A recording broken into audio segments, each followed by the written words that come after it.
This is TWiT. He's been everywhere, man. He's Johnny Jet, our traveling guy. Joins us every week to talk about traveling better with technology. Hey, Johnny. Hello, Leo. You're back home, but you were in Florida before that. I was in South Florida visiting my dad, last-minute trip, and yeah, I'm back. Well, wow. You treat a plane ride like the rest of us treat a car trip to the mall. I mean, it's just every day for you. Well, it used to be the opposite. You know, I used to be afraid to fly. I didn't get on a plane for years, and then I got over it. And now, you know, now I realize it's much safer to fly than it is to drive. It is. And it's just, it is. Yeah. And if you can do some tricks of the trade, you can make it a lot more pleasurable. You know, try not to check a bag. That makes a big difference. Get TSA pre-check or global entry, things like that, so you can just speed through security and you don't have to worry with that. Get access to clubs, get certain credit cards so you can get into all the club lounges, and you just time it right and you just roll right up. Nice. And stick with one airline and get upgraded. Or these days you can buy actually a first class ticket for a lot cheaper than you used to be able to. And actually that's what I did this week because I needed to go to Florida last minute, and I was looking at the prices. And I live in L.A., and my dad's in Delray Beach, which is between West Palm and Fort Lauderdale. And I like to take a nonstop to Miami because American has nonstops to there. But the prices are insane, especially first class. So $1,700. Coach was especially in like winter. $500. Everybody wants to go in the winter, right? Yeah, and then to Fort Lauderdale or Palm Beach, the closest airport to him is Palm Beach. And Palm Beach can be sometimes expensive, but if you make a connection. You know, a first class ticket was $499 one way, but a coach ticket was $379. So I was like, for $120 more, I'm splurging. So I don't have to deal with the whole upgrade. Any normal person is supposed to figure this out. Well, and you just have to keep. That's why I just kept searching. I just kept trying different airports. Now, you know that the travel at Google now is more elaborate, and you can now finally buy tickets through them. So do you use Google's travel service? I use Google Flights to price it out, but then I will book directly through the airline. Actually, on Google Flights. Is that better to do that? Well, it gives you the option. So let's say, for example, I'd put in that LA to Palm Beach. And it just says book on American, you know, $4.99. You click it and it takes you right to the American website, already loaded up, and you just got to put your info in. Oh. See, now the new Google Flights, I think you could buy within Google Flights. They've completely redesigned it. I just started looking at this week. I don't love it so far. Okay. So I like the old one, and that's what I've been using. They're competing with Kayak and Orbitz and Expedia and all these services, right? You even have one on your site. For sure. Yeah. I mean, yeah. And the trick is to finding the cheapest deal. You got to look around and try different. There's no one spot. Websites. You can't just say, "Oh, this is going to give me the best deal." There's really not, because a lot of these third parties, they'll put whatever deal they have with the airline in the background up at the top. Yeah. So you're thinking, "Oh, that's the cheapest deal," but it's really not.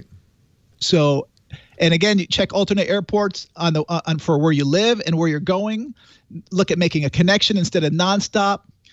And, you know, when I was making my connections, you know, I could have flown through Charlotte for a lot cheaper, but I don't like flying through Charlotte because American flies old U.S. Airways planes and they don't have power on a lot of them. So I put in Dallas because also the weather is usually better. But Tuesday night I was in Dallas and they said, you know, we might not take off because it's freezing rain. It was 32 degrees and freezing rain. What? And we had a de-ice. First time I ever had a de-ice in Dallas. Funny. Wow. You'd think, I mean, Toronto, if they didn't take off because it was freezing, they would never take off. Right. I guess Dallas, they're just not used to it. Huh? We can't take off in freezing rain. Wow. Huh. Okay. I want the pilot to be safe. Do whatever you need to do, dude. Yes. Yeah. And then I was landing at midnight, and I couldn't just show up to my dad's senior center at midnight. So I booked a hotel room last minute using the Hotel Tonight app. And I found the Holiday Inn Express for like $179. And when I checked in, the guy's like, well, you know what? You should also try our app, the IHG app, because if you have elite status with them, the prices are usually cheaper. You must have a whole page on your iPhone just dedicated to apps to do this. On my phone, I have different folders. I have one for hotel, air, and I have every different app. And you check everything before you decide.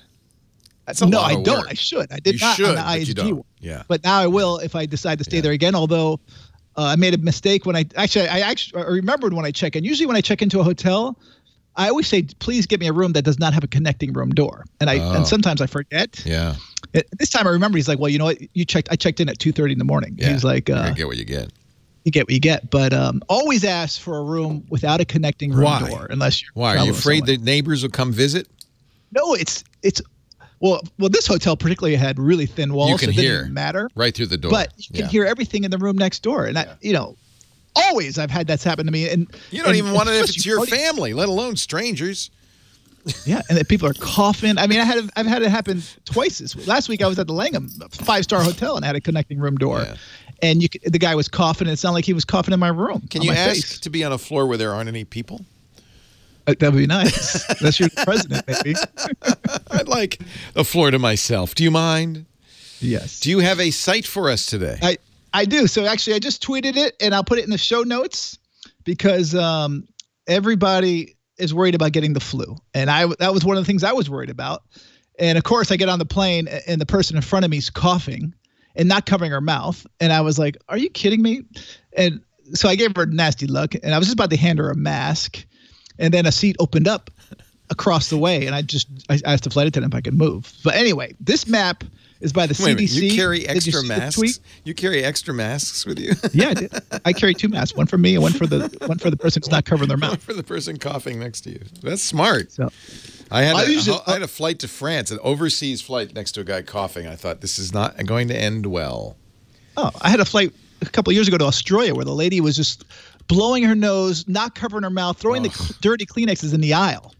What? And I was like, where'd she so I grow told up the flight attendant, and she actually handed her a mask. Good. So that's where I really started learning bringing a mask because I'll hand it to the flight attendant and then they'll give it to the person. So I avoid. Oh, that's nice. Let her be the bad guy. This is the CDC map that shows which states have the worst flu outbreaks. You can actually find it at Johnny's site, johnnyjet.com. But there's also some tips in there. So, and actually in the link I sent you, it has some tips. It actually really wasn't from the CDC that had these tips. But it turns out the dirtiest place, by the way, right now flying is the check-in screen when you're at the airport. Because everybody's touching it. Everyone's touching it. Ooh. And so an independent insurance company did a test and had like 253,000 CFUs, colony-forming units, when an average toilet seat has 172. Yikes. So that's insane. And then the second dirtiest place is on the airport bench. Check into the flight on the toilet seat. The bench armrest at a gate. Oh, yeah, because, And I never even thought about that. And of course it should be. But So do you just carry Purell with you and just sanitize after you use these things? I do. I carry the little wipes, the individual packets. And so I get on the plane, I wipe it down. And actually, I sat next to this guy who was a big time freaking flyer. He looked like Frank Sinatra, actually. He started doing it first. And then I did it. He goes, oh, you're just like me. I go, yeah. I go, you have to in this day and age, especially right now with the flu season being so bad. What are all these people doing on my plane? Have some Purell. All right. I like it. But you got to wash your hands often and you got to make a note not to touch, a mental note not to touch your face with your finger. That's the thing. I tried. Don't touch your face ever. Never, ever. Hands your eyes, must stay nose, your below mouth, the shoulders at all times. Yep. And elevator buttons, I hear, are pretty dirty too.